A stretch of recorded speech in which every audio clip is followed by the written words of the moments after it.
Fala, craque! O podcast que entra em campo com quem fez e faz história no futebol. Eu sou o Sérgio do Boccagi, sempre ao meu lado, o meu amigo documentarista Carlos Colla. E a pergunta de hoje é a seguinte: dos símbolos do Flamengo, qual é o maior responsável pela fase atual do time? Escudo, hino ou bandeira?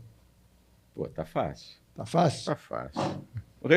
Um dos responsáveis pela grande virada do time do Flamengo, né? Então, a gente recebe com muita honra, muita alegria aqui no Estúdio Decola, presidente Eduardo Bandeira de Mello. Seja muito bem-vindo. Satisfação. Presidente do Flamengo de 2013 a 2018, na dureza. É isso aí. Começou na dureza, no final já estava dando uma folguinha. Quase na riqueza, mas já estava bem estruturado, né? Mas roeu o osso lá no começo, que foi. Aí, roemos o osso aí, nós, 45 milhões de rubro-negros, roemos o osso aí. Eu agradeço muito a eles por terem tido a gente vai chegar nos dias atuais em que o presidente foi carregado no colo pela torcida, né? Mas eu estava olhando uma curiosidade, você nasceu 20 dias depois do Zico. 19. Dia 19, é verdade. Fiz a conta errada, de 3 para 22. Foi 19 dias mais moço do que o Zico. Já começou ali essa união rubro-negra? Eu sempre falo isso, né? Como o Zico nasceu no mesmo mês, no mesmo ano que eu, né? E nos anos 60, né, o Flamengo sofria muito, né? A torcida do Flamengo sofria muito, né? Perdia muito, principalmente do Botafogo e tal. Aí eu imagino, né, que o Zico deve ter sofrido no colégio do que eu sofri, né? Ele em Quintino, eu na Tijuca, né? Mas sendo sacaneado lá pela torcida do Botafogo. E aí quando chegou nos anos 70, né? Eu sou um perna de pau, não podia fazer nada, mas ele, né, foi lá e se vingou, né? E representando a torcida, acabou com isso, né? E botafoguense nunca mais se criou em cima da gente. E você era torcedor de arquibancada? Claro, sempre sou. Né? Eu era e continuo sendo. Você lembra o primeiro jogo que você foi? Foi um jogo que o Flamengo perdeu. Foi um Flamengo e Vasco, 1960. Né, eu tinha 7 anos. Fui com meu tio, irmão mais moço da minha mãe, e um monte de primos, todos mais velhos. Eu era a única criança ali. E foi uma emoção enorme você entrar no Maracanã, porque até então a gente só via jogo pela televisão, era televisão preto e branco. Né? E quando você entra lá e vê aquele verde ali, aquela coisa ali, e o time entrando em campo, é uma coisa que eu não vou me esquecer nunca. E só pena que o Flamengo perdeu e o Moacir perdeu um pênalti nesse dia. E não teve vontade de mudar, não, né? Porque às vezes a criança que mudar, se movimenta ali por conta do resultado que vê. Pra ver Flamengo, sempre Flamengo. Não, eu costumo falar, eu não tenho mérito nenhum em ser Flamengo. Eu já nasci numa família rubro-negra, né? Meus pais, todos os meus irmãos, meus tios, meus primos, meus avós, né? Então não tinha outra opção. Felizmente não tinha outra opção. Né? E perder um jogo não tem nada demais. Né? Depois a gente ganhou tanto, eu vi o Flamengo ganhar do Vasco tantas vezes. Né? Em outras situações até melhores. Muito melhores, E você chega ao clube em 78 como sócio proprietário? Como sócio proprietário. Como é que foi essa chegada ao clube? Por que resolveu... Você resolveu ser político no Flamengo? Não. Participar da vida política? Eu achava assim que eu, como torcedor, eu tinha a obrigação de ser sócio, de participar, né? E em 77 eu entrei para o BNDES. Aí comecei a ganhar razoavelmente bem e tal. E aí eu vou comprar um título de sócio proprietário. E na época só podia votar para presidente quem era sócio proprietário. E aí o Márcio Braga tinha sido eleito em 76, né? Final de 76, aí foi em 78 ele ia concorrer à reeleição. Aí eu falei, vou comprar o título e vou... Votou nele? Votei nele. Então eu falei para ele, presidente, eu comprei meu título para poder votar na sua eleição. Eu estava aqui até olhando assim, pensando, a sua administração, claro que é totalmente diferente no resultado, né? Mas se assemelha à chegada do Márcio Braga? Eu acho que tem algumas coisas parecidas. A FAF? A FAF foi um salto de qualidade na gestão do Flamengo. Isso é inegável. Foi um grupo também de pessoas que não eram cartolas, né? E esse grupo de pessoas se juntou e o Márcio nem era o protagonista a princípio, né? Era o Carlinhos Niemeyer, né? Aquela turma ali,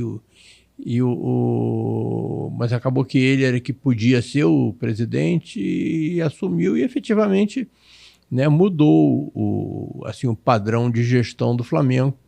E eu lá do lado de fora na torcida acompanhei isso. Né? Então é claro que depois, né, muita coisa acontece, né, e o grupo também se divide, mas eu digo que aquela grande fase do Flamengo, que começou na realidade começou antes, né, mas em termos de título, começou com aquele gol de cabeça do Ron Gianelli, né, em 78, né, e foi até a vitória contra o Santos lá na final do campeonato de 83, né, que foi o último jogo do Zico antes de ir para a Udinese, né. Essa fase se deveu muito à gestão da FAF e também a um trabalho de base fantástico que o Flamengo já tinha antes, né, que você vê, aquele time campeão de 81 era praticamente todo da base, né, dos 11 titulares, 8 eram formados no Flamengo. Então era um trabalho de base que era inigualável e que depois, infelizmente, né, se perdeu com o tempo. E aí vamos dar um salto. Como é que vocês resolvem se reunir e por que vocês resolvem se reunir para propor algo diferente na gestão do Flamengo? Olha, na realidade todo mundo sabe que eu entrei meio que por acaso nessa história, né? Eu era torcedor, eu era sócio e desde que eu me tornei sócio eu participei votando em todas as eleições do Flamengo. Né? Então eu sempre me posicionava, mas não mandava nada lá e nunca tinha assim a pretensão, nem passava pela minha cabeça ser cartola, né? Eu tinha lá a minha vida, trabalhava no BNDES, né? E participava, de vez em quando ia numa reunião de conselho e tal, e eu sempre fui um torcedor daquele notório, né? Que as pessoas, quando o Flamengo ganhava, quando perdia, vinham falar comigo, né? Como se eu tivesse alguma responsabilidade naquilo. E quando chegou nessa eleição de 2012... Você era um torcedor chato? Chato de perturbar os outros, de ficar também... Porque quando a gente é muito procurado, é sinal que a gente procura muito o rival, né? Não, quer dizer, nunca fui chato assim Chato mesmo eram os torcedores do Botafogo lá quando eu era contigo, realmente. Não, com todo mundo. Né? Lembra você era do Jornal do Esporte do Enfio? Sim. Né? Que tinha os personagens do clube. O Flamengo era o Urubu, o Fluminense era o Pó de Arroz, o Vasco era o Bacalhau e o Botafogo era o Cri-Cri. Verdade. O botafoguense era um bicho chato e eles tinham motivo para isso, porque o time deles era muito melhor do que os outros, né? Mas eles eram muito arrogantes. E aí foi por isso que eu agradeço tanto ao Zico por ter acabado com essa farra. Mas eu não era assim, não era arrogante, não. Mas as pessoas viam que eu sofria, né? Quando o Flamengo perdia, e ficava muito feliz quando o Flamengo ganhava. Então, e sabiam que eu era sócio, né? Eram poucos os torcedores que eram sócios, né? Sócio do Flamengo, né? Qualquer sócio proprietário pode ser conselheiro, independente de... O Flamengo tem mais de 2.500 membros do Conselho Deliberativo. Então as pessoas sabiam que eu era conselheiro, então aí vai o Flamengo... Perdeu do Santo André, né, na final da Copa do Brasil. Ele vinha, poxa, perde do Santo André. Então, eu não tive nada com isso, eu estou sofrendo que nem você. Não, mas você é conselheiro. Eu não, sou conselheiro, mas ninguém ouve meus conselhos. Mas então era isso, eu não era... Eu era sócio, era conselheiro, porque todo mundo pode ser, mas eu não participava assim, não era um protagonista assim, em chapas e tal, nunca passou pela minha cabeça e nunca ninguém tinha me convidado também. E aí? Né? E aí, em 2012, né, a Patrícia Amorim era presidente, o time estava numa situação muito ruim, e o clube também. E aí um grupo de torcedores, dos quais eu conheci alguns, né, se juntaram para fazer a chapa azul. Né? E aí eu conheci alguns deles. E me posicionei como apoiador da chapa. Né? Teve uma reunião ali no Cinema Leblon e tal. Eu fui, fiquei na plateia ali quietinho. Né? E aí depois teve outras reuniões na Gávea e alguns amigos meus do BNDES, alguns mais jovens inclusive, se aproximaram desse grupo e começaram a ajudar aí na montagem da chapa. Até que apareceu o problema, que era que as pessoas que estavam alocadas lá para serem os candidatos, né, a presidente e a vice-presidente, nenhum dos dois tinha condições estatutárias para concorrer. Eles imaginavam que tinham, mas não tinham, e como o movimento começou a fazer sucesso, aqueles setores mais conservadores dentro do Flamengo já imediatamente disseram, não, esse não pode, tal e coisa. E aí eles começaram a procurar, dentre os apoiadores, entre os membros da chapa e tal, quem que pode. Não, eu não posso, porque eu também não... A principal restrição era que o candidato a presidente e vice, eles teriam que ter 5 anos de vida associativa ininterrupta. E não tinham, né? O candidato a presidente, que era o Valim Vasconcelos, ele era sócio há muito tempo, mas em determinado momento ele parou de pagar e aí depois se beneficiou de uma anistia, mas não tinha os 5 anos de vida associativa ininterrupta. E o candidato a vice, que era o Rodolfo Landim, que depois veio a ser presidente, não era nem sócio proprietário, ele era sócio honorário, porque quando ele trabalhava na Petrobras, aquela coisa do patrocínio, deram para ele um título honorífico e ele virou sócio honorário, mas não era sócio proprietário. E aí eles começaram a ver quem é que pode, né? Falaram, e você? Não, eu também não sou sócio, eu também sou sócio, mas eu entrei agora. Aí um desses meninos do BNDES, né, que estavam lá ajudando, eles falaram, peraí, eu tenho uma sugestão para dar, eu tenho um colega no BNDES, né, que inclusive está próximo de se aposentar e tal, e que ele não tem 5, não, ele tem 30 anos de vida associativa ininterrupta, torcedor de arquibancada, comprou título para os filhos, né, é um rubro-negro apaixonado, né, e é executivo do BNDES, né. Aí quem é? Não, sou eu. E aí alguns me conheciam, e graças a essa indicação do Rafael Strauss, né, que foi essa pessoa que falou. O culpado? O culpado, e eles foram me procurar. Falaram, vem cá, se acontecer alguma coisa, se a nossa chapa for impugnada, você topa ser o plano B? E eu estava aos 49 do segundo tempo lá no BNDES, porque a minha aposentadoria já estava marcada. E aí eu pensando no que eu vou fazer da minha vida, né? Eu gosto muito sempre gostei muito do BNDES, gosto de trabalhar e tal. O que eu vou fazer depois de me aposentar? Vou abrir um escritório, não sei o que e tal. Aí você quer ser o plano B para presidente do Flamengo? Né? Caiu no meu colo. Tranquilo. Não estou fazendo nada. Eu podendo ajudar o time do meu coração, é claro que eu topo. Muito bem, aí veio o convite e você volta para casa. Uhum. E aí, como é que comunica em casa isso? Não, é claro que Você aceitou de cara ou pensou? Não, eu aceitei de cara, mas a princípio era uma coisa incerta, porque ia depender de uma reunião do Conselho de Administração que poderia confirmar a chapa ou não, porque essa decisão tem muito político também. E aí, durante, sei lá, talvez algumas semanas, eu era aquele plano B que provavelmente eu achava que talvez nem se concretizasse. Eu ia ser de repente eu ia ser um membro da chapa mais na frente e tal, mas que a presidência não era uma coisa certa. Então a minha família já sabia que existia essa possibilidade. Só que aí houve e ninguém sabia, né? Só as pessoas mais próximas da família também.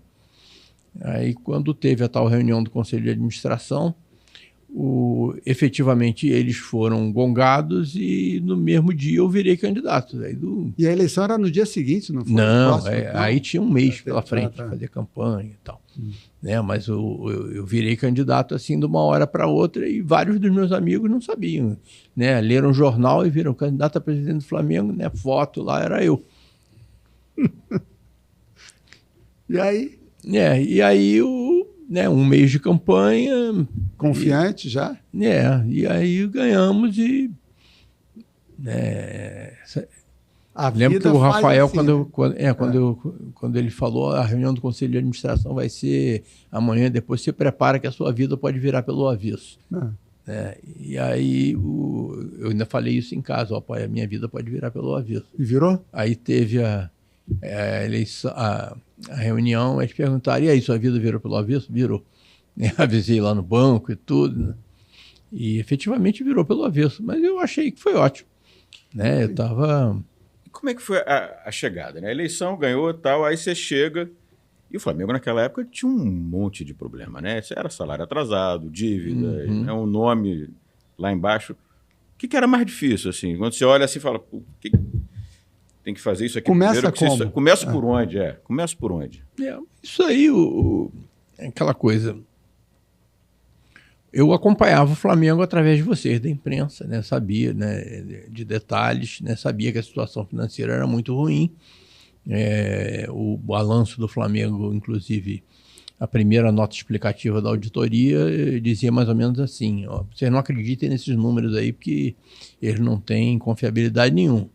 Então eu sabia que a situação era muito ruim, sabia que o Flamengo tinha um problema de credibilidade, né? Sabia, eu como torcedor sofria com aquelas coisas de abrir o jornal e ver que, por exemplo, o Flamengo foi despejado do centro de treinamento por falta de pagamento. Aí no outro dia vinha uma manchete assim, Flamengo paga o mês de abril, né? Só que nós estamos em setembro, né? Era manchete, né? Quando o Flamengo pagava uma folha de pagamento, era manchete. Você sabia, podia até conversando lá com o Getúlio Vargas do GV, ele lembrou, não, paga metade do mês de abril, tinha essas coisas.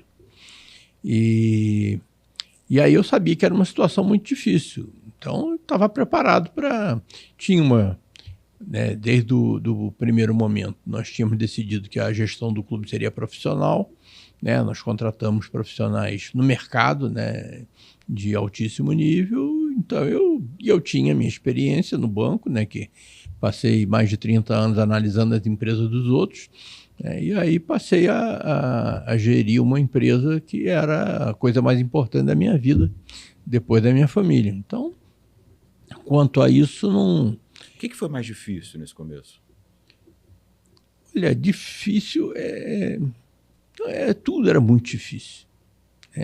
Era tudo muito difícil, né? Às vezes você parava para pensar o que eu estou fazendo aqui, né? Mas você sabia também... Saúde? Não. Saúde não, ficou de... Não. Deu para segurar um... Eu estava preparado para aquele desafio e uma coisa que assim, meio que consolava a gente, eu falei, se não for eu aqui, vai ser alguém pior do que eu. Então, era para continuar o jeito que estava, aí eu vou ficar sofrendo na arquibancada. Então, aqui pelo menos eu estou muito bem assessorado, né? Estou aqui, estou com pessoas, inclusive, né, ocupando as vice-presidências, todas elas muito bem preparadas, né? Aquilo ali sempre foi, e eu sempre acreditei nisso a minha vida inteira, não só no Flamengo, né? Isso tem que ser um trabalho de equipe. E os 6 anos que eu fiquei lá, a gestão do Flamengo foi uma gestão com a gestão estratégica compartilhada, e é nisso que eu acredito. Eu acompanhei, claro, de perto, eu lia muito, né? O Flamengo pegou um empréstimo com o Banco A, com juros inferiores ao empréstimo do Banco B. Aí pegava de um, pagava o outro, renegociava a dívida, e assim foi uma... Isso é gestão engenharia, financeira, né? Nós tínhamos um diretor financeiro excepcional, muito bom, que inclusive eu fico muito tranquilo porque ele está de volta no clube agora. Então, mas é isso, né, que você tem que fazer, renegociar com os credores, tem que recuperar a credibilidade. E principalmente isso, né, quando você faz um acerto, quando você chama um credor para negociar, né, você não pode nunca deixar de cumprir o que você combinou, porque senão volta aquele passado, né? As pessoas vão pensar, não, o Flamengo não mudou, né? As pessoas mudaram, mas continua aquela mesma safadeza adiante. Aí veio o segundo mandato. Não, primeiro no primeiro mandato, né? As críticas em cima de você por conta do time. Como é que o torcedor ficava? O torcedor gostava do presidente? Olha, eu gostava. O torcedor porque... Bandeira gostava do presidente Bandeira. Mas se você tem uma visão de longo prazo, não precisa ser muito longo prazo, você sabe que era aquilo que tinha que ser feito. Né? Não adiantava, né? Principalmente eu estando lá, eu sabia que se eu fizesse uma delinquência, fizesse uma maluquice aí de contratar um jogador para poder ganhar o jogo seguinte, isso talvez conseguisse ganhar o jogo seguinte, mas eu estava comprometendo, né, a saúde financeira do clube por muito tempo. Então, saber o que a coisa certa para fazer, eu sabia. Né? Então, mas o torcedor da arquibancada não teve uma decisão sabia. Que foi bem dura, né? Que foi o corte do Wagner Love, né? Isso foi logo no início, porque não tinha como pagar. O Wagner Love ganhava, na época, mais de R$1 milhão por mês. Isso nós estamos falando em 2013, atualiza isso. E ele tinha sido contratado pela gestão anterior junto lá ao CSKA da Rússia, e o Flamengo estava devendo ainda 6 milhões de euros. E não tinha como pagar nem os 6 milhões de euros, nem pagar R$1 milhão por mês para ele. E era um jogadoraço. Eu gostava muito dele, meus filhos, era ídolo e tal. Mas não teve outro jeito, aí nós chegamos para ele, negociamos lá com os russos e tudo. Ele foi muito compreensivo, o empresário dele também, e ele teve que sair, não teve outro jeito. Da mesma maneira, interditar a piscina olímpica, mandar os medalhões do esporte olímpico todos embora. A imprensa, o Flamengo acaba com o esporte olímpico. Pelo contrário, foi ali que começou a recuperação do esporte olímpico do Flamengo. Eu lembro até que uma das primeiras, não digo talvez primeiras, mas uma grande comemoração da sua gestão foi quando o Flamengo entrou no CBC, não é isso? De clubes? Não, através da CBC, através da CBC, da FENAClubes e tudo, mas foi quando a gente conseguiu os recursos da lei de incentivo ao esporte, isso, porque tínhamos conseguido a nossa certidão negativa de débito. Isso, exatamente. A grande vitória foi a certidão negativa de débito. Que aí o Flamengo pôde entrar nesse CBC Comitê, não é isso? Comitê Brasileiro de Clubes. Mudou o nome, hoje é Comitê Brasileiro de Clubes. Mas a certidão nos permitiu, inclusive, ter patrocínio de empresas estatais. Aí assinamos um contrato com a Caixa Econômica. Entendi. Que já patrocinava o Corinthians. E aí, depois que a gente conseguiu a certidão, a Caixa veio ser nossa patrocinadora também. Então, mas o torcedor não gostava de você. Tinha uma implicância. Gostava, não. Olha, vê bem, eu agradeço muito, né? Essas coisas, às vezes as pessoas vêm falar comigo, você salvou e tal, eu não fiz nada sozinho. Isso é um trabalho de equipe, eu tive o privilégio de liderar uma equipe fantástica. Agora, eu tive também a ajuda da torcida, porque se a torcida não comprasse a nossa briga, talvez a gente não tivesse tranquilidade para fazer o trabalho. E desde aquele meu discurso de posse, em que eu falei que o Flamengo tinha um passivo financeiro enorme, mas tinha um passivo ético e moral que incomodava a torcida e tudo, e que nós íamos fazer sacrifícios, quem prestou atenção naquilo sabia que eu não estava enganando ninguém, que ninguém da minha gestão estava enganando ninguém. Então, vários torcedores, com esperança de que efetivamente fosse uma coisa séria, apoiaram. Tanto que quando o Wagner Love foi embora, teve aquela história, do cara que me abordou e tal, e eu achei que eu ia apanhar, e ele veio me elogiar, falou, não, fez muito bem, nós não tínhamos como... E às vezes você via na rua, ou você ia jogar um jogo, perdia, e aí estava pau da vida voltando e tal, descendo ali a rampa, e vinha um torcedor dizer, não, presidente, é isso mesmo, nós temos que estar fazendo a coisa certa, nós temos que recuperar nossa credibilidade.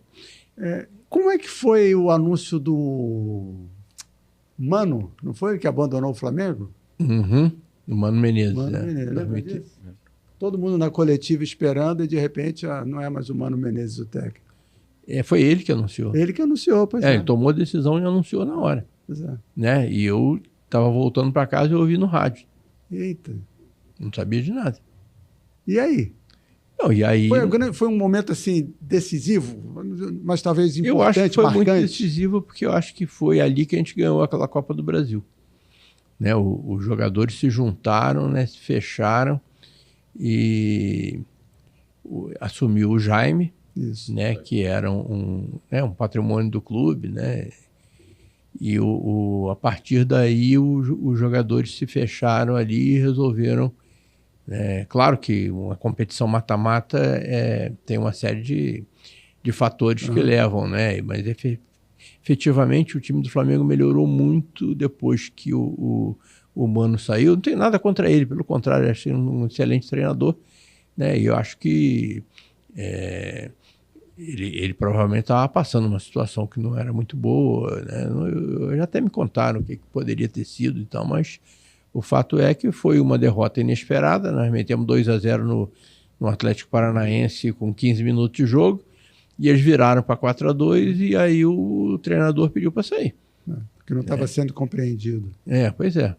Mas aí o Jaime assumiu, todo mundo compreendeu ele, e a gente ganhou a Copa.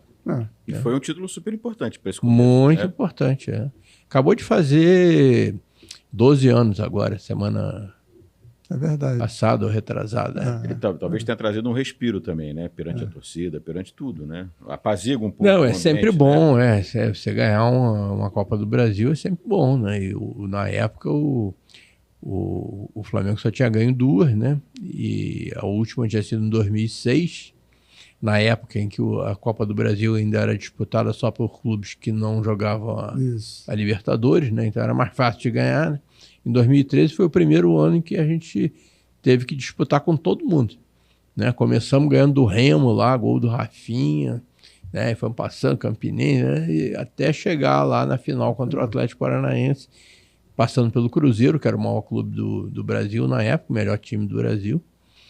E foi muito bom, efetivamente. Isso dá um alívio, né? E dá, assim, uma satisfação para a torcida, mas sabendo que aquilo ali foi ótimo, mas a gente tem que continuar a fazer o sacrifício, porque, né, o trabalho não está feito ainda não. No segundo mandato, a disputa já foi contra o Valim, que era da sua chapa. Na segunda eleição, né? Perdão, na segunda eleição. Ali a chapa azul já estava dividida? Ali a chapa esquentou. Não, aquilo ali, o que aconteceu? Até final de... Aumentar um pouco a pergunta.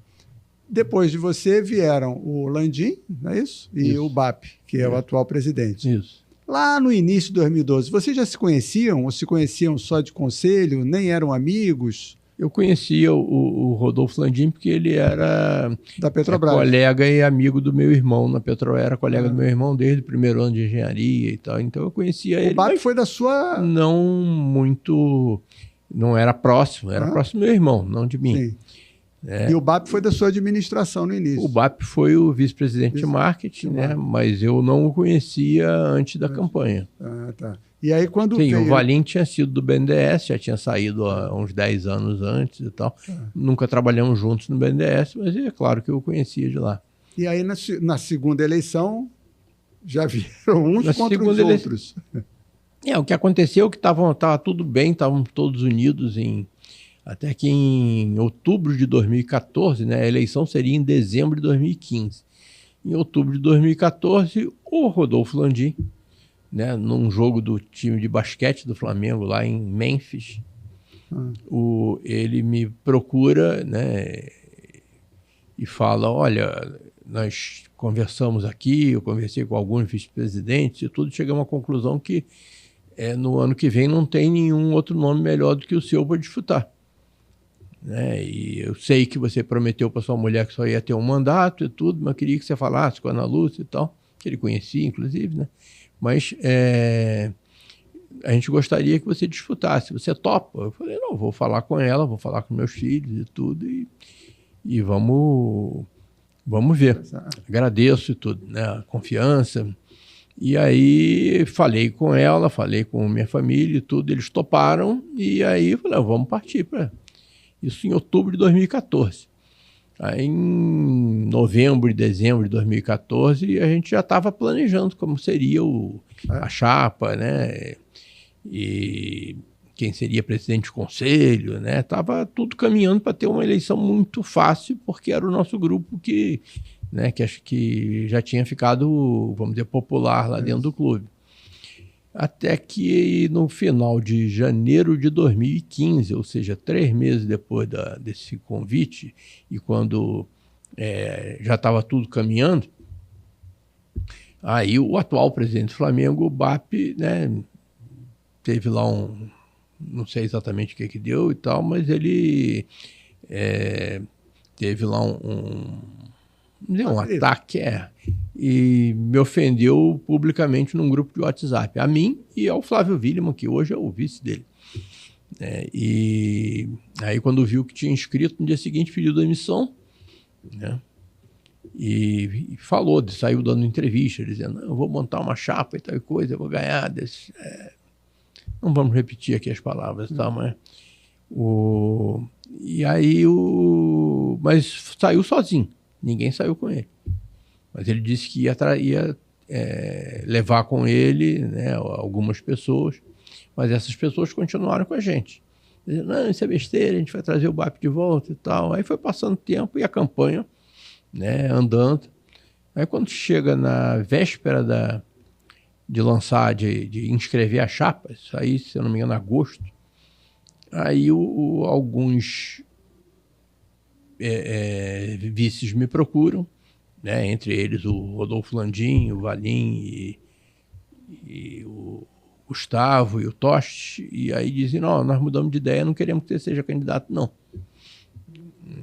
E aí quero que você apoie aqui a gente. Aí eu falei, vem cá, eu não queria ser candidato, tinha combinado com minha mulher que não seria candidato. Né? Vocês me pedem para ser. Né? Já estamos em campanha, o clube todo está apoiando vários grupos políticos, e agora vocês pedem para eu desistir? Aí ele, não, é isso mesmo. Eu falei, então tá, eu posso desistir, desde que a maioria dos vice-presidentes concorde. Né? Nós éramos 16, sei lá, vice-presidentes, tinham 4 me pedindo para desistir. Eu falei, vamos juntar todos, se eles entenderem que é melhor que eu não concorra, problema nenhum. Aí eles toparam e fomos para uma reunião no escritório do Alexandre Vrobel, que era o vice de patrimônio. E aí eles colocaram a situação e tudo, e aí não teve acordo, eu falei, vamos votar. Né? Aí dos 16 foi 12-4 para mim. Então vamos continuar. Né? E aí eles resolveram lançar a chapa deles, né? Que era a chapa verde na época. Isso daí eu acho que é perfeitamente compreensível, é democrático. Uma eleição é um processo democrático, cada um vota em quem acha melhor.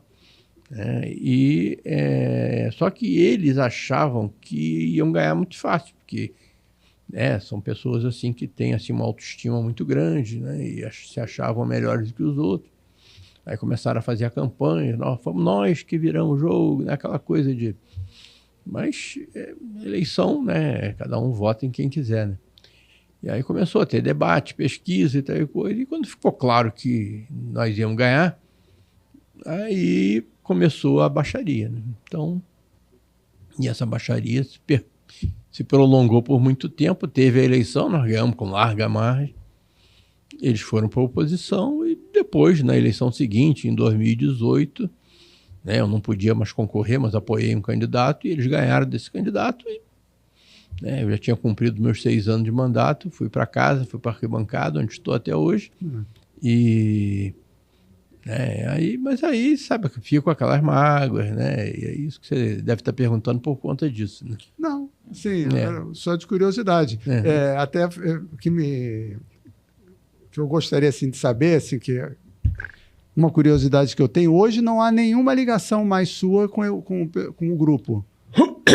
Com essas pessoas que foram os dissidentes na época, em 2015, não. Mas aí, em 2018, o Rodolfo Landim ganhou a presidência, né? E esse meu grupo foi todo para a oposição. O BAP estava com ele, né? E eles ficaram juntos, os 2 mandatos do Rodolfo, e quando chegou no final, aí o BAP queria ser presidente, o Rodolfo queria lançar o candidato dele e tal, e aí eles se separaram, e nessa chapa que ganhou agora em 2024, né, a chapa do BAP, algumas pessoas que trabalharam comigo vieram a fazer parte, ganharam a eleição e estão lá no clube. Né? O meu vice jurídico, o Flávio Willeman, hoje é o vice-geral do clube e jurídico. Né? Tem outras pessoas lá que trabalharam comigo. Então, continua havendo, né, essa incompatibilidade, né, com o presidente, mas o vice é meu amigo e outras pessoas que estão lá.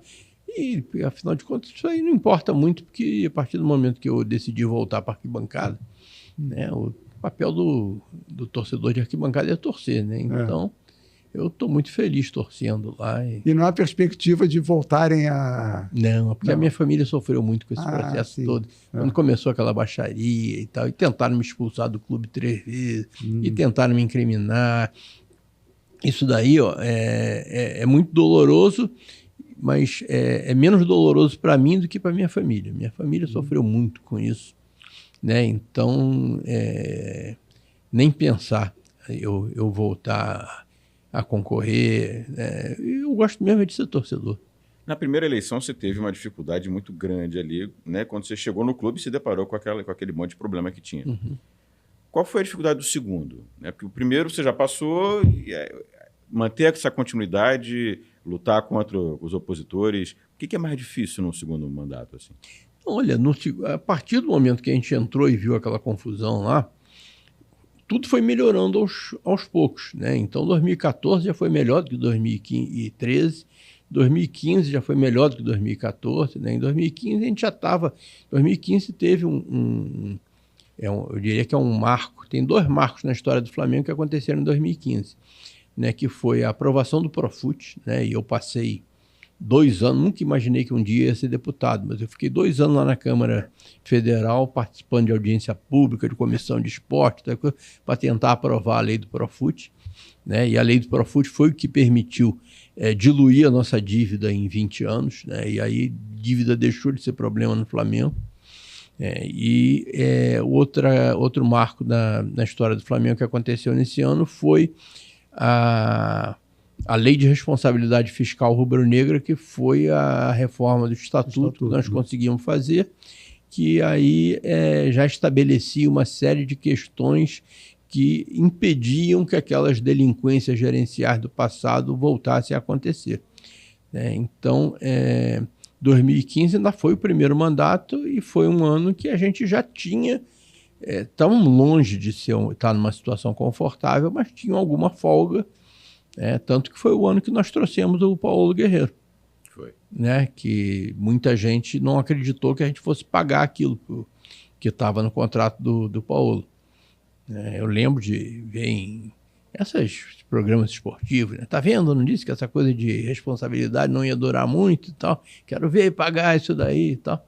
E mal sabiam que estava tudo calculadinho, planilhadinho e coisa, né? E que nós íamos pagar cada centavo como pagamos.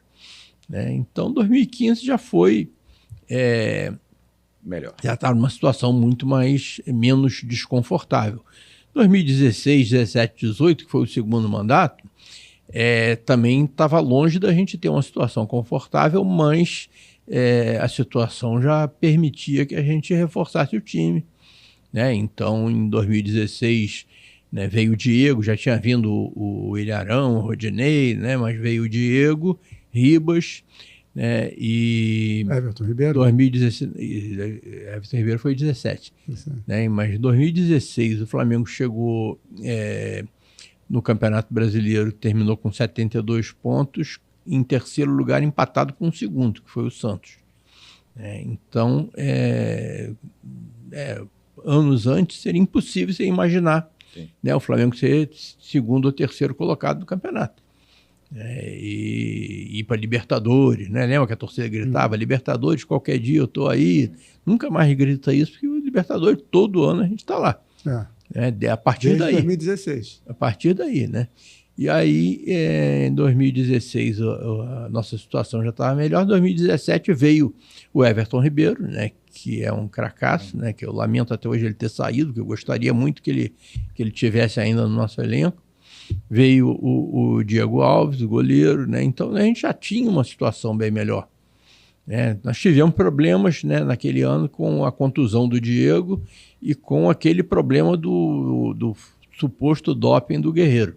Né? Então, aí, o 2017, nós não fomos segundo nem terceiro lugar, mas classificamos para a fase de grupos da Libertadores. Fomos vice-campeões da Copa do Brasil, naquela decisão por pênalti que o Thiago Neves pegou na bola 2 vezes, né? E o juiz não considerou gol, e perdemos na final a Sul-Americana. Mas foi um ano que nós fomos para a Libertadores, fase de grupo, 2017, foi o campeão estadual invicto. Né? E 2018, então, já fomos vice-campeões, né? E em 2018 também, né, a gente já estava numa situação bem melhor, trouxemos o Vitinho, né? E o fato é que quando chegou 2018, quando a gente terminou, a gente sabia que estava deixando o clube numa situação que permitiria que, se a coisa fosse bem administrada, a gente poderia ganhar tudo e sempre. Né? Então, respondendo a sua pergunta, o segundo mandato, em termos de folga financeira, foi muito mais confortável do que o primeiro. Né? Não tinha assim, um grande desafio, né? A não ser o desafio de seguir com a rota da responsabilidade. Por exemplo, em 2016, final de 2016, início de 2017, nós contratamos com a Globo o contrato de direito de transmissão que vigorou de 19 a 24. Todos os clubes fizeram contratos fantásticos naquela época. Porque estava uma briga, inclusive a Globo tinha a concorrência da Turner, né? E aí alguns clubes fecharam com a Turner, outros fecharam com a Globo, mas todos os clubes fizeram contratos muito bons, ganhando luvas, inclusive. E vários clubes, eu diria quase que a totalidade, pegaram o dinheiro das luvas e investiram no time naquele ano mesmo, né? O que é uma irresponsabilidade. A gente sabe que luva, né, é uma receita não recorrente. Né? E o que o Flamengo fez com o dinheiro das luvas? Né? Terminou o centro de treinamento lá de Vargem Grande, né? Pagamos dívida e até uma parcela das luvas nós deixamos para ser sacado pela administração seguinte, que eu não sabia nem quem seria. Né? Então, isso até o diretor da Globo, até hoje, quando ele me vê, ele fala, nunca vi isso na minha vida. Tá? Deixar dinheiro para a administração seguinte. Dinheiro de luvas, né? Mas, então, foi eu diria que é um marco também da nossa administração ter feito esse contrato de maneira responsável. E foi um contrato, né? É um contrato melhor do que o Flamengo assinou depois agora. Né? Esse agora, com a Libra e tal coisa, né? Não se compara ao contrato que nós fechamos com a Globo no final de 16 e que vigorou fora do meu mandato, né? De 19 a 24. Se você quisesse, ou, enfim, se já imaginou um slogan, Bandeira de Melo, o presidente, o quê? Nunca pensei nisso. Uma frase que marcasse os seus 2 mandatos. Porque eu também acho que essa coisa, o presidente, né? Eu nunca falo essas coisas na primeira pessoa, né? Eu não acredito nessas coisas de salvador da pátria, de mitos. Para mim é uma grande balela. Que subiu o patamar? Que vocês fizeram. Você diria que foi o presidente que subiu o patamar? Eu diria que foi o presidente que fez a coisa certa, né? Só que não fez sozinho. Né? Fez com uma equipe, fez com profissionalismo, fez com responsabilidade, fez com postura, com atitude, com vergonha na cara. Né? O presidente que nunca contratou um parente, que nunca... Né? Nem eu, nem nenhum dos meus... Aliás, com uma exceção, mas a gente não sabia que era parente, só veio saber depois. Né? Foi escondido. Né? Mas né? Aquela coisa de não contratar parente, não contratar amigo, agir responsavelmente. Né? Então, o Flamengo teve uma administração que eu costumava falar que ele era... competente quanto a melhor empresa pública e transparente, competente quanto a melhor empresa privada e transparente como a melhor empresa pública. Mas independentemente dessa questão pessoal, com os 2 últimos, com o atual e o ex-presidente, você acha que a administração do Flamengo manteve assim, o que foi feito nos seus 6 anos? Não, eu acho que mantém muita coisa, né? Inclusive a parte que eu acabei de falar, que o diretor financeiro é o mesmo da minha época, né? Então, essa coisa de competência na gestão, eu não tenho dúvida, né? As críticas que eu faço é que também não é nada que tenha reflexo imediato, né? Mas essa coisa da impessoalidade, eu acho que ainda isso deveria ser cultivado no Flamengo. Não deveria poder contratar parente. Né? Você não deveria poder fazer acordo e trocar poder de clube por ingresso, por poder político no clube. Isso aí eu acho muito feio, mas tudo bem. É uma opção. Em termos de competência técnica para gerir financeiramente e tal, até onde eu sei, está indo tudo bem. Fala. E outra coisa, né? O Felipe Luiz, para mim, é um treinador... no nível, né, o Jorge Jesus já tinha sido, né? Outro dia me perguntaram quem é o melhor treinador da história do Flamengo. Eu falei, eu vou dividir por dois, né? Cláudio Coutinho e Jorge Jesus. Né? Só que isso foi antes do... Felipe Luiz. Antes do Tetra, né? Da Libertadores. Né? Aí eu hoje já digo, eu vou dividir por três. Né? Cláudio Coutinho, Jorge Jesus e Felipe Luiz. Felipe Luiz é absolutamente fantástico. Você como presidente, na época, teve atritos com torcida. Tinha imagem sua cantando, né? Eu me lembro disso. No meio do jogo, tinha imagem sua fechada cantando as músicas da torcida e tal. Mas ao mesmo da torcida, né? Torcedor dentro de campo, né? Aconteceu uma vez do pessoal do Botafogo ficou chateado comigo também. Teve do Botafogo também. Porque realmente se eu pensasse, eu não faria, mas era um jogo que o Flamengo empatou, mas para fazer o gol de empate ele teve que fazer 3 para valer 1. Né? E aí, quando saiu o gol, aí a torcida começou com aquela ninguém cá, né? E eu fui atrás, fiquei lá. E aí me filmaram. Falei, não, eu fazia isso como torcedor, mas como presidente eu não deveria ter feito. Né? E aí a música do Chororô, né? Então, mas tinha isso, né? Mas você já bateu boca com torcida também, do Flamengo, né? No estádio. Não, aconteceu também uma vez, eu fui até denunciado e julgado pelo STJD, porque disseram que eu dei uma banana para a torcida lá na ressacada. Né? E não dei uma banana para a torcida, eu faço parte da torcida. Eu dei uma banana para um torcedor, né, que estava lá, eu estava no gramado com o presidente do Avaí, com o Batistotti, né? E aí a gente passando... E na época tinha um torcedor lá de Santa Catarina que estava fazendo uma campanha assim, covarde contra os dirigentes profissionais do Flamengo, que ele nomeava lá, que era o Fred Luiz, o Rodrigo Caetano e o Fernando Gonçalves, né? Que era o psicólogo. Né? E aí, mas porque... Né, tinha trabalhado no Fluminense, era tricolor de origem e tal, né? E aí era uma coisa muito covarde, né? Aí quando o Flamengo desembarca lá em Florianópolis, está a torcida, né? Alguns torcedores no aeroporto com aquelas faixas todas iguais, né? Você via que era o mesmo tipo. Pois é. E com o retrato do Fred Luiz, do Rodrigo Caetano e tal. E aí, quando chega na hora lá na ressacada, né, antes do jogo, eu estou passando ali e tem algumas pessoas exatamente com aquelas faixas, né, com a mesmo padrão e tal e coisa do que aparecia lá no site do cara. E aí o que eu estou passando, aí um deles desce assim e começa a me xingar e falar um monte de besteiras e tal. Eu fui lá e dei uma banana para ele. Né? Foi até do cara. Pois aí você pensa, faria de novo? Não, de repente, se eu não tivesse com a cabeça quente, eu poderia deixar para lá e tal. Afinal de contas, é um pobre coitado. Então. Mas eu dei a banana e aí me denunciaram dizendo que eu tinha dado a banana para a torcida. O presidente deu a banana para a torcida. Aí eu fui julgado aqui, o Michelzinho me defendeu brilhantemente, como sempre, foi absolvido.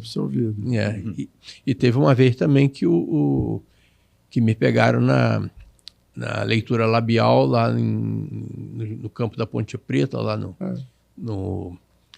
Moisés Lucarelli. Moisés Lucarelli e tal, que ali tinha um torcedor que estava de costas para o campo, né, me xingando o tempo todo, sem olhar o jogo. Né? Você já deve ter ido lá no Moisés Lucarelli, sabe como é que é a torcida do visitante fica atrás do gol, né? E a diretoria do visitante fica num poleirinho exatamente em cima da torcida. Né? Então, eu estava lá no poleirinho e tinha lá um torcedor, não sei se o Flamengo tinha perdido o jogo anterior e tal, e o cara estava lá olhando para mim e tal, ali, ó. Né? E falando um monte de besteiras e tudo, e aí começa o jogo e ele torcendo para o Flamengo perder para continuar. E aí o Flamengo toma o primeiro gol, né, que foi até irregular, cá entre nós, né, e aí consegue empatar e no final do primeiro tempo ainda faz o desempata com o gol do Jorge, lateral esquerdo.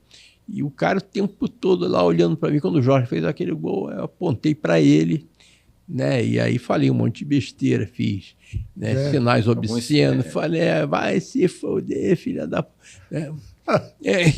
E aí a Fox estava filmando, né? E aí no intervalo eu já comecei a apanhar do repórter da Fox, que estava lá, que absurdo, que não sei o que e tal. E aí vieram me perguntar, eu falei, vocês querem um presidente que seja um diplomata? Vai buscar no Itamaraty. Não, eu sou assim mesmo. Também não tem sangue barata também, né? Pois é, e aí, mas depois até o presidente da Fox, os diretores da Fox me pediram desculpas e tudo, o próprio repórter também me ligou no dia seguinte, ficou tudo bem aqui entre nós, né? Mas o torcedor efetivamente ele merecia. Hoje no Instagram tem gente que só faz leitura labial o tempo inteiro, legal, né? Que é muito legal. Eu assisto. Estaria, certamente já teria virado um meme. Deixa eu fazer uma pergunta. Já te chamaram para dirigir algum time, para resolver a vida de algum outro clube? Já, mas o que acontece é assim, o seguinte, eu até posso falar, porque essas duas vezes que eu fui sondado, né, para dirigir um grande rival do Flamengo, a sondagem foi pública, né? Teve uma vez com o Corinthians, né, com o ex-presidente Mário Gobi, né, que foi campeão do mundo pelo Corinthians e tudo, ele estava concorrendo à presidência, e aí numa live e tal coisa, ele falou, eu queria que você... né, eu vou ganhar a eleição, quero que você seja o CEO do Flamengo. Mas eu já descartei ele na hora. Eu falei, presidente, não faz sentido isso. Eu tenho certeza que não vai ser bom para mim, nem para o Corinthians e tal. Eu tenho vários amigos corintianos que podem assumir isso e tal. Né? E uma vez, um candidato a presidente do Vasco, né, o Levenciano, um advogado, me chamou para almoçar, jantar aqui na Barra, com um monte de gente, e falou, não, eu quero porque quero que você seja o CEO do Vasco e tal. Eu falei para ele a mesma coisa, gente, não... eu não tenho nada contra que o rubro-negro trabalhe no Vasco, nem no Corinthians, nem que corintiano e vascaíno trabalhem no Flamengo. Tá? Eu acho que isso daí é da integridade profissional da pessoa, né? Eu nunca duvidei, eu tive... executivos não rubro-negros trabalhando comigo lá, eu sei de vários casos de rubro-negro trabalhando em outros clubes, né? Não vejo problema nenhum. Mas no meu caso pessoal, sendo um clube desses assim, que flagrantemente rival do Flamengo, no caso não é profissional, aí a paixão fala mais alto, eu não ia conseguir. Imagina eu trabalhando num clube desse, aí vai jogar com o Flamengo, né? Eu vou torcer pro Flamengo. Aí que vão fazer a leitura labial, eu tô roubado. Vai ser demitido. Vai ser demitido ali, né? Então, aí agora em Lima, a torcida o carrega nos ombros. A torcida é muito carinhosa. Então, como é que se sente o presidente do Flamengo? Foi criticado, né? Sai assim... Mas essas críticas aí, que é natural que você tem, né? Eu sempre falei que a torcida sempre me apoiou. Mas tem um ou outro torcedor, ou um ou outro sócio e tal, que, né, se entusiasma e tal, e de repente fala que não deve, e é um direito de todo mundo criticar. Mas eu nunca pude reclamar assim do apoio da torcida, não. Só que aí, com o tempo, eu acho que as pessoas vão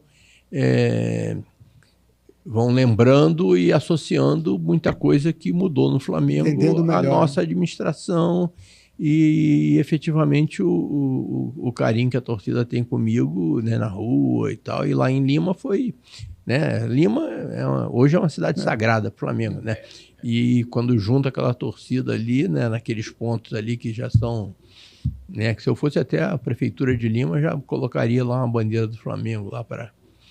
E aí aconteceu isso, deles me carregarem, isso tudo é muito legal, fico muito feliz. Você faria tudo de novo?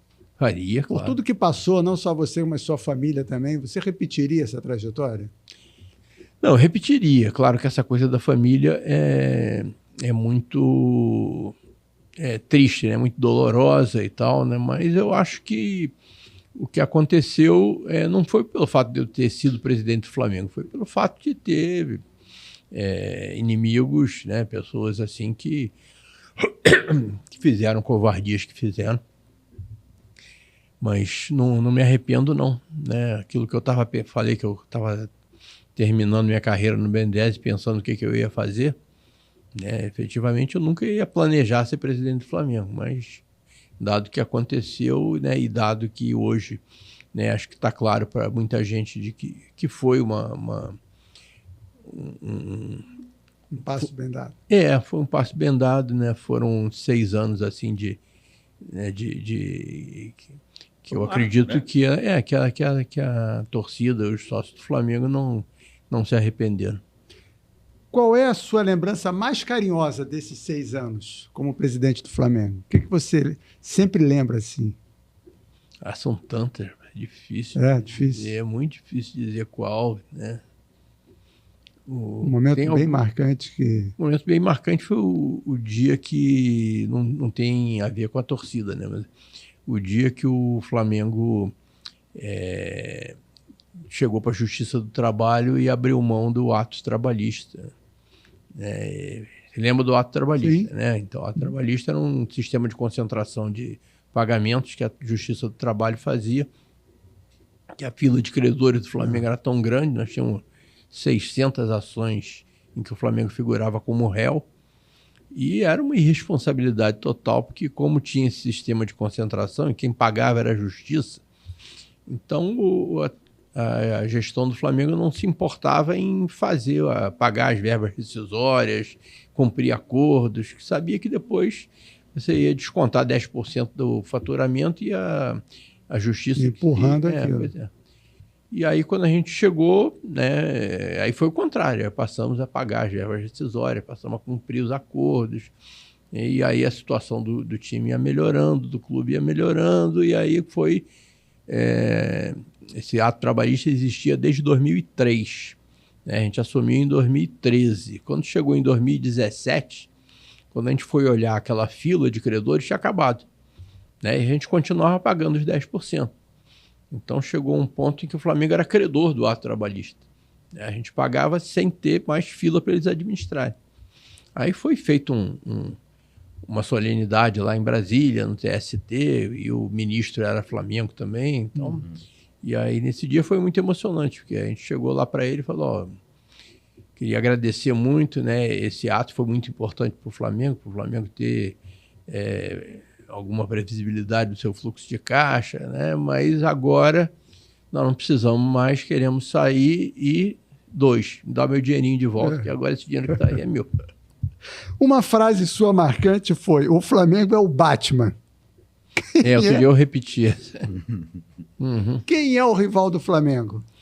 Não, é que nem o Batman, gente. Não tem você perguntar pro Pinguim, pro Coringa, pro Charada, pra Mulher Gata, quem é o rival de cada um deles, vão dizer, é o Batman. Né? Mas se você perguntar pro Batman, ele não tem, são vários, né? São os vilões que aparecerem aí. Então, eu sinceramente, eu não vejo... Se me perguntasse quando eu tinha 10 anos de idade, 15 anos de idade e tal, eu diria que era o Botafogo, que era o time que ganhava da gente. Mas hoje em dia não acontece mais isso. Né? E para o coração do torcedor? Quem é que o torcedor bandeira gosta mais de ganhar? O Palmeiras, o Vasco, o Fluminense? Não faço distinção. Sinceramente, eu gosto de ganhar de todo mundo. E são todos, né, rivais que eu respeito, admiro, né, gosto muito de ganhar de todos eles e quero continuar ganhando. Mas em outro patamar. Em outro patamar. Maravilha. Presidente, obrigado, parabéns aí pelos 6 anos, pela história toda no Flamengo. Eu que agradeço. Pelo legado, né? Pelo legado, principalmente. Eu acho que isso é o grande reconhecimento que a gente tem que fazer. Eu acho que existem 2 Flamengos, um antes da gestão Bandeira de Melo. Não fosse aqueles 6 anos, o Flamengo não estaria hoje nesse Muito obrigado. Foi um prazer enorme estar aqui conversando com vocês. Quando quiserem repetir, é só me chamar, porque eu gosto muito. Você sabe que eu gosto de. E falta assunto. De falta conversar. Muito assunto. Não, tá muito no seu programa lá. No... Seremos campeões de novo? Seremos quais? Agora o Mundial?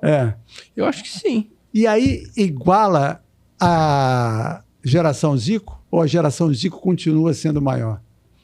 Eu sou suspeito para falar porque eu sou a geração Zico, né? O Zico é do mesmo mês, do mesmo ano que eu, então eu acho difícil igualar, mas